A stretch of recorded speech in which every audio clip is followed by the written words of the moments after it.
मैं हकीम मोहम्मद अली हुसैन खान आप लोग का सामने आ रहा है एक दवाई जानकारी देने के लिए। ये दवा है अदरक। ये अदरक आपका खांसी का काम करेगा।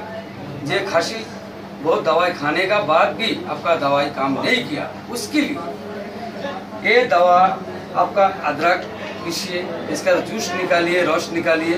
निकालने का बाद इसका साथ जो मक्खी का मधु होता है, मधु उसको 2 चम्मच ले लीजिए। छोटा चाय चम्मच का 2 चम्मच मधु इसका साथ मिलाइए। मिला के चाय का कप आधा कप होना चाहिए, दोनों मिला के सुबह खाली पेट में एक बार खा लीजिए, दोपहर को खाना खाने के बाद एक बार खाइए, रात को खाना खाने के बाद एक बार खाइए। ऐसे 1 हफ्ता खाइए। कोई भी खांसी, दुनिया का सर्व खांसी आपको चला जाएगा इंशाअल्लाह, गारंटी। खाइए, खाने का बाद फायदा होगा। जरूर मेरा ये वीडियो में लाइक कीजिए। बाय। दूसरा वीडियो में आपसे मिलता है, दूसरा बीमारी का बारे में जानकारी देने के लिए। खुदा हाफिज कर दे।